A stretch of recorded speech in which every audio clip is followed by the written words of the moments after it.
Greetings. As you can tell from the new plastic and graphics, it's time for a little bike refresh and update.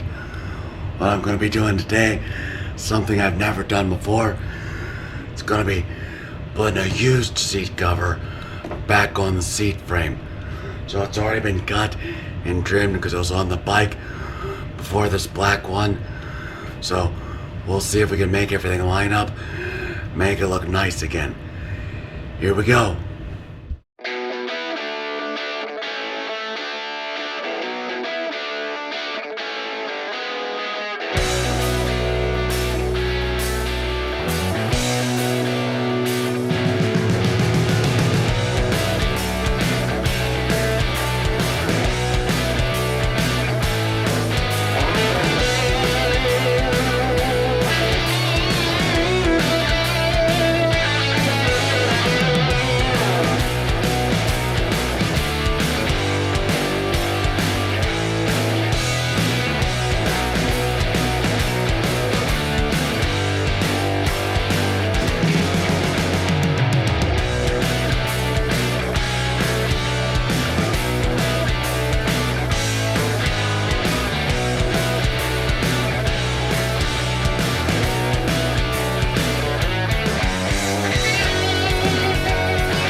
Well, there we go.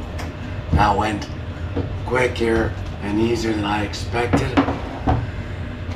It kind of knew from me already being on there, knew where to go, the folds and everything went so easy, way better than expected. It looks, square and straight.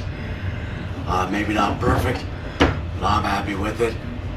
When I'm back on the bike, doing a whopping 3 or 4 mile an hour, you'll never notice it. It'll look great. So time to wash it up and get the dust off so it looks pretty and matches all this new plastic. I hope you enjoyed that. Just real simple. Just using a staple gun, 1/4-inch staples. You may have noticed I struggled to get some oomph on it, but it was good therapy and strengthening for the wrist that I wouldn't have got if I used an electric one. I also made kind of a game out of it. You probably won't notice with time lapse of taking staples out.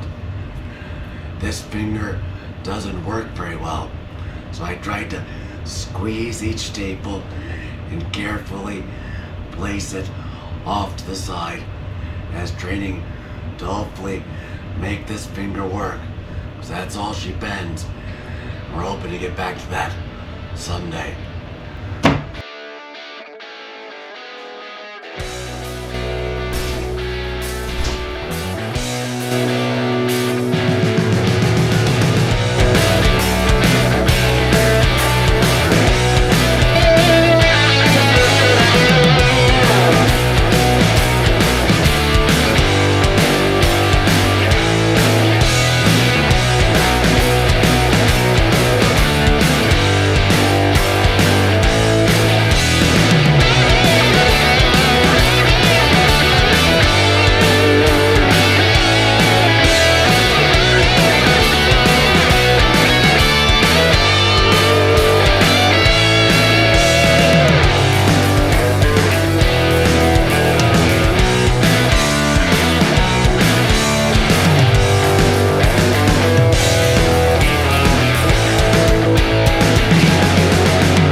disassembly of the old plastic, taking it all off, and doing a little therapy game with it, making me use that left hand and left finger that doesn't want to work, which is why I'm dropping so many bolts.